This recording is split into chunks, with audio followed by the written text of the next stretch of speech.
ነች የሚለውን በመሃል ቪዲዮውን አስገባላችኋለሁ የምንመለከት ይሆናል። ለዚህ ቻናል አዲስ ከሆናችሁ ሰብስክራይብ በማድረግ ቤተሰብ ሁኑ። ነባሮች ደግሞ የሁል ጊዜ እርዳታችሁ ስለማይለየን እናመሰግናለን። እንግዲህ ዳጣ ለዘመናት የቆየ የማንነት ጥያቄ እኔ ማን ነኝ? ከየት መጣው? ከማን ተፈጠርኩኝ? ወላጆቼ እነማን ናቸው? ስትልበት የቆየችውን የዘመናት እንቆቅልሿ መልስ አግኝቷል ማለት ነው።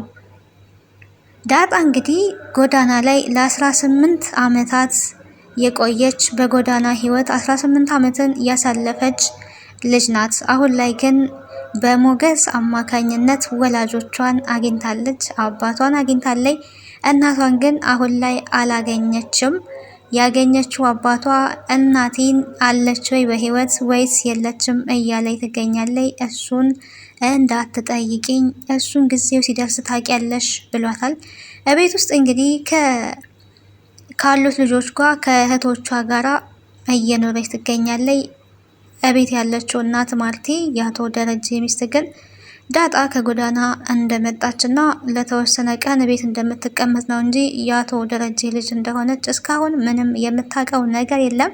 ድንገት እንግዲህ ወደ ጆሮዋ የገባው እኔንም አባዬ እንዳትይኝ እህቶችሽንም እህቶቼ ብለሽ እንዳትጠሪ የሚለውን ሰምታ ምን ነበር ስትል የነበረው በማለት አቶ ደረጀን ለማፋጠጥ ሞክራ ነበረ። ዳጣ ግን ቤተሰቡ እንዳይበጠበጥ ትልቅ አስተዋጽኦ አድርጋለች።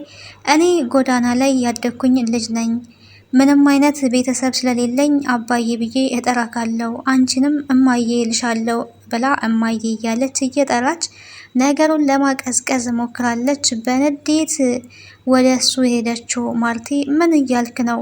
አንተ አስረዳኝ ስትለው ምንም የተፈጠረ ነገር የለም፣ እኔ ወላጆች ቤተሰቦች ስለሌሉኝ አባዬ ብዬ ልጥራክ አስጠጋኝ ብዬ ነው ወደዚህ ቤት ያስጠጋኝ። ስለዚህ ወላጆች ስለሌለኝ አንቺንም እማዬ እያልኩሽ ነው የምጠራው። እህቶቼንም እህቶች እቤት ያሉትንም ልጆችሽን እህቶቼ የምላቸው እኔ ቤተሰብ ስለሌለኝ ነው፣ አስጠግቶኝ ነው እንጂ ምንም የተፈጠረ ነገር ምንም አዲስ ነገር ኑሮ አይደለም ብላ በዚህ መልኩ ማርቲን አሳምናታለች። እውነት ነው ዳጣ እያለች ያለችው፣ ዳጣ ከጎዳና ያገኘዋት ልጅ ናት።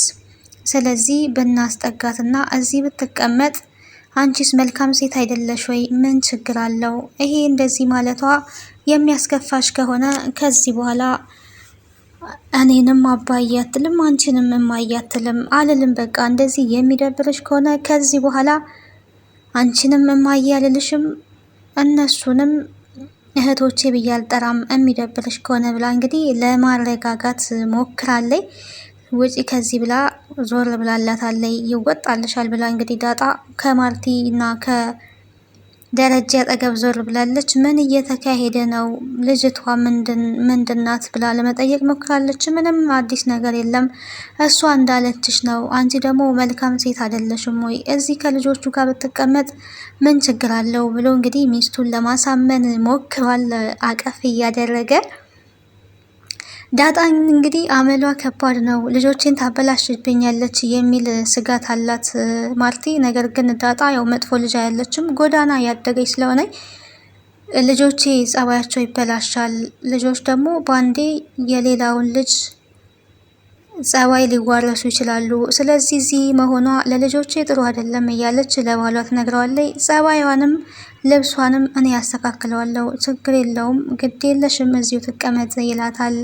አቶ ደረጀ ያው መናገር አልፈለገም። ልጄ ናት ብሎ ቢናገር ቤቱ ትዳሩ እንደሚበጠበጥ ስለሚያውቅ መናገር አልፈለገም። እንግዲህ እስከ መቼ እንደሚደብቀው ባናቅም በድብቅ ይዞታል። አሁን ላይ ልብስ እንግዲህ ለዳጣ ገዝቶላታል ማለት ነው። ዛሬ ዳጣ በህይወቷ እንግዲህ ቀሚስ ለብሳ አታውቅም። ቀሚስ ለብሳ ግን በጣም ነው ያማረባት። መግቢያው ላይ እንዳያችሁት ቀሚስ ገዝቶላታል፣ የሚያምር ቀሚስ። እቤት ያለችዋ ደግሞ አቢጊ በጣም ተናዳለች።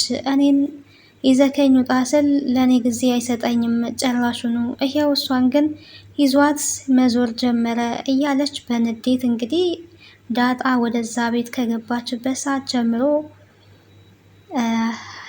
ኤቢ በጣም ተናዳለይ። በጣም እየተንጨረጨረች ትገኛለይ። ነገር ግን ምንም ማድረግ አትችልም። እንግዲህ እህቷ መሆኗን የሆነ ሰዓት ላይ ማወቁ አይቀርም። እስከዛው መልካም የመቃጠል ጊዜ እንላለን። አንዳንድ ሰዎች ከመሬት ተነስተው በሰው ላይ ይቃጠላሉና ይናደዳሉ። ቀሚስ ለብሳ እንግዲህ ወደ ቤት እየተመለሱ ነበረ። ወደ ቤት ሲመለሱ እንግዲህ በደስታ መንገድ ላይ እየተሽከረከረች ነበረ። እረ ትወድቂያለሽ እያላት ይገኛል አባቷና ጥርሴ ሁላ ረግፎ ነበረ እኮ ኪድዬን እያለች ትመልስለታለች። ኪድዬን ትያለሽ ሁልጊዜ ግን ለምንድን ነው እንደዚህ የምትይው ሲላት እያሳደገችኝ እናቴ እኮ ኪድዬ ናት፣ የአጎቴ እኮ የጣለኝ ኪዳነ ምሕረት በር ላይ ነው ትለዋለይና በጣም ያዝናል። እንዲህ ስትለው በቃ አንተ ስለጠየከኝ ነው የመለስኩልክ፣ መናገር ከሌለብኝ ከዚህ በኋላ አልናገርም። እኔ ተጠግቻቸው የነበርኩበት ሰዎች በጣም ጥሩ ሰዎች ናቸው አስጠግተውኝ የነበሩት። ምሳሌ የምትባል ልጅ ደግሞ እዛ ቤት አለች እና አባትየው ለልጁ ያለውን ፍቅር ሳይ በጣም ቀና ነበር ብላ ትነግራዋለች። እንግዲህ የዳጣ አባትም እኔም ከዚህ በኋላ እኔ አባትሽ አለውልሽ ብሏታል። የምትፈልጊውን ነገር ሁላ አደርግልሻለሁ ብሎ ቃል ገብቶላታል። እኔ ካንተ የምፈልገው አንድ ነገር ብቻ ነው የምፈልገው ብላለች። እሱም ምንድን ነው? እናቴ በህይወት አለች ወይስ የለችም ነው። እሱን ጥያቄ እንዳትጠይቅኝ፣ ሁሉም ጊዜው ሲደርስ ታውቂያለሽ እያላት ይገኛል።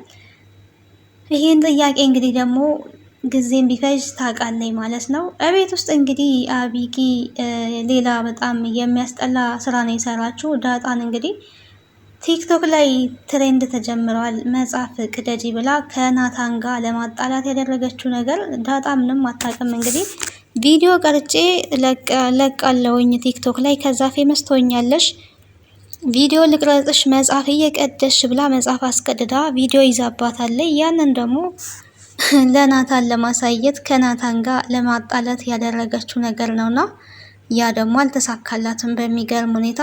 ናታን ቢናደድም ለጊዜው መጽሐፍ ማን ነው የቀደደው ቢላትም ማን ሊሆን ይችላል ያንተ መጽሐፍ የሚቀደው? እኛ መጽሐፍ እንዲነካብህ እንደማትፈልግ እንደሆነ እናውቃለን። ማን ይሆናል ብለክ ነው አዲስ ከመጣ ሰው ውጪ ብላ እንግዲህ አቃጥራ ነበረ።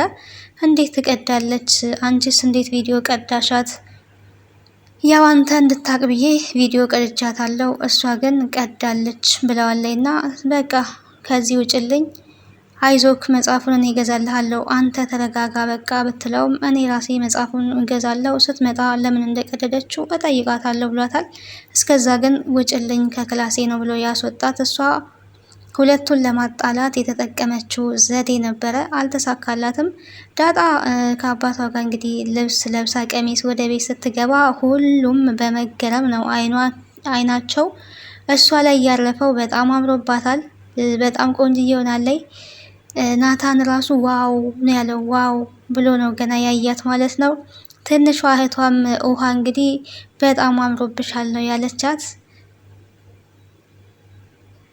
ይሄንን ያየች አቢጊ ደግሞ በጣም ተናዳለኝ ማለት ነው። በጣም አምሮባታል በማለት ናታንም ከውሃና ዳጣ ተቃቅፈው ፎቶ አንስቷቸዋል። ይሄ አሁን ምኑ ነው የሚያምረው? ከዚህ በኋላ እንዲሁም እኔ ነኝ ይሄንን ቀሚስ የምለብሰው በማለት አቢጊያ በንዴት ብግን እርድብን ብላለኝ ማለት ነው።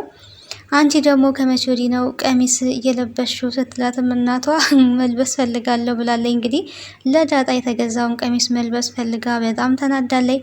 በስተመጨረሻ እንግዲህ ቁጭ ባሉበት ነው ጥላቸው የሄደችው።